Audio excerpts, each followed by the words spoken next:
The Second World War wasn't just fought on distant battlefields, it was fought in the homes of ordinary people. While tanks and armies clashed, families faced the constant threat of enemy agents, saboteurs, and looters. With no soldiers at their doors, civilians relied on their own ingenuity to defend their homes. Simple, everyday objects became tools of defense, necessity bred creativity. The home front became a battlefield of wits, where a loose floorboard or a bucket of sand could mean safety.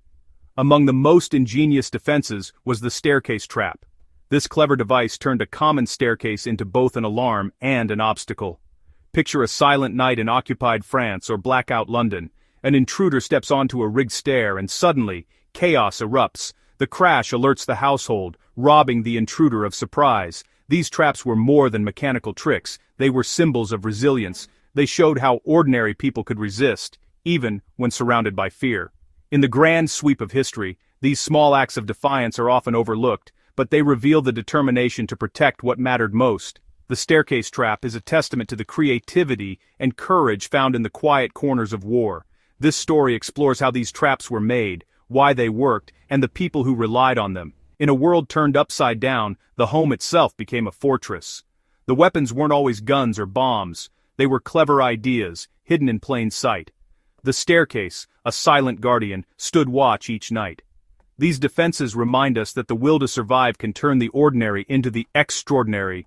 Even in the darkest times, hope and ingenuity found a way. The unseen sentinels of the home front played their part in the fight for survival. The staircase trap was born from a basic need, an early warning system. Before modern alarms, people had to improvise. War brought new dangers, Gestapo raids, looters during the Blitz, and constant anxiety. A loud noise was the best alarm they could make. The beauty of the staircase trap was its simplicity. No special materials, no technical skills required. Anyone could rig their stairs for defense, whether in a London terrace or a French farmhouse. Resources were scarce, so people used what they had. The trap's main goal: destroy an intruder's stealth. A collapsing step and a crash in the night gave families precious seconds to react, hide, defend, or escape. These seconds could mean the difference between safety and disaster.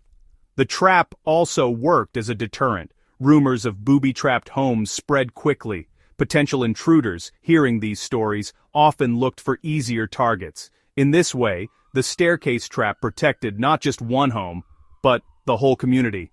It was psychological warfare on a local scale. The fear of a sudden fall in the dark was a powerful weapon. Simple, accessible, and effective. The staircase trap was a small idea with a big impact. In a complex war, sometimes the simplest solutions were the best. The mechanics of a staircase trap were straightforward but effective. Most involved making a step unstable, loosening nails, sawing through supports, or weakening the riser. The step looked normal, especially in low light, but couldn't hold the weight of an adult. When an intruder stepped on it, the wood snapped or the tread gave way, sending them crashing down. The noise was an instant alarm. Some traps went further, removing the step entirely to create a hidden gap, or installing a roller step that spun underfoot. Homeowners could reset the trap for daily use, then arm it at night with a hidden latch or block. This dual function made the trap practical for families and deadly for intruders. The real ingenuity was in making the trap blend in, ordinary by day, dangerous by night. These traps didn't require special parts, just a bit of carpentry and a lot of nerve. The staircase trap was a perfect example of turning the familiar into the unexpected. It was a silent guardian, ready to spring into action at a moment's notice. In the war at home, a simple step could become a powerful line of defense. The true power of the staircase trap was psychological. It shattered an intruder's confidence, turning the hunter into the hunted. In the blackout darkness, a sudden fall was terrifying and disorienting. The intruder, once in control, was now vulnerable and exposed. Panic set in. Was the house, booby-trapped elsewhere? Were the occupants waiting, armed? The uncertainty was as effective as the trap itself. For the family, the trap offered empowerment, a way to fight back against fear. Setting a trap was an act of defiance, a way to reclaim control. Knowing a silent guardian watched over them brought comfort in uncertain times. The psychological blow often made intruders flee, abandoning their mission. The trap's impact went beyond injury. It broke the will of those who meant harm.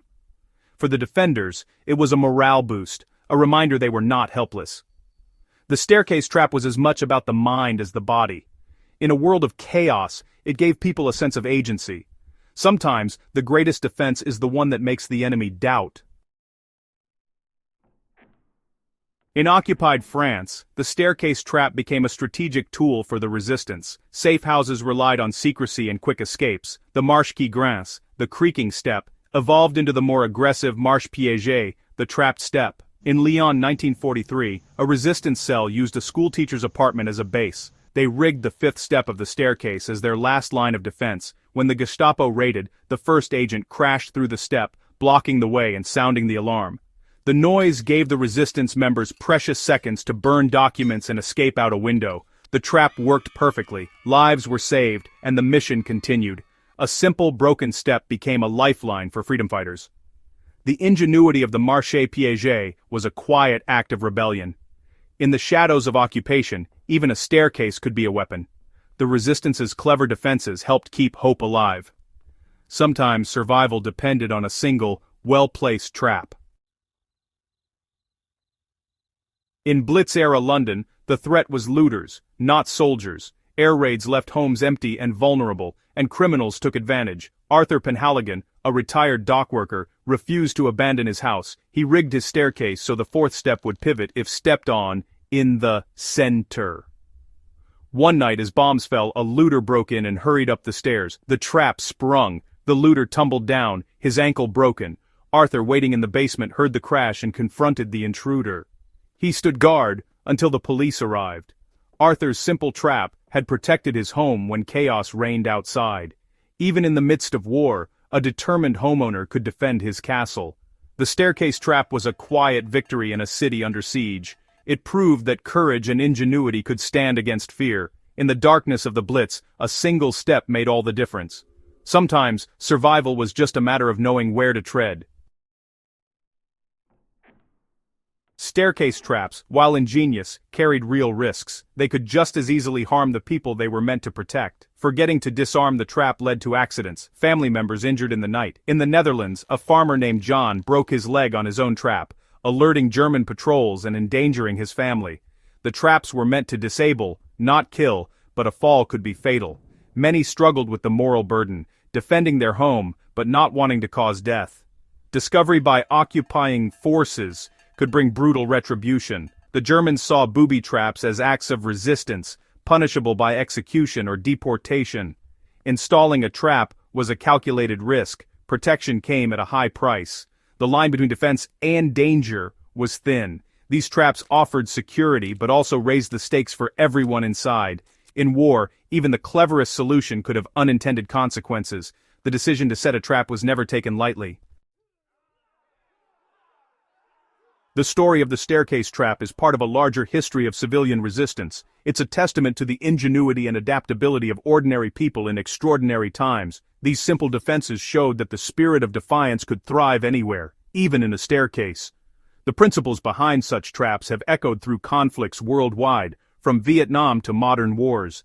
The staircase trap is an early example of asymmetric defense, using local knowledge and creativity to counter a stronger foe. Its greatest impact was psychological, giving hope to defenders and fear to attackers. The war was fought not just on battlefields, but in the hearts and minds of people. Booby-trapping a step was a way to fight back in that internal war. Today, these stories survive in family legends and local histories. They remind us that history is shaped by ordinary people making extraordinary choices. The legacy of the staircase trap is a quiet but powerful one. It's a reminder that courage and creativity can change the course of events. Even the smallest acts of resistance matter. In conclusion, staircase traps represent a remarkable chapter in civilian resilience. They weren't weapons of mass destruction, but their local impact was profound. Born from necessity, they turned the ordinary into the extraordinary. Their power lay in simplicity and psychological effect, stripping intruders of stealth and confidence. For families, these traps were silent sentinels, offering empowerment and hope. Stories from France and London show how a single trap could save lives and enable resistance. Of course, the risks were real, and choices were hard. But the legacy of the staircase trap is a testament to human ingenuity in the darkest times. The front line could be as close as your own hallway. Courage and creativity aren't limited to battlefields. They thrive wherever people fight to protect what they love. The echoes of these small acts of defiance still shape our understanding of resilience and survival.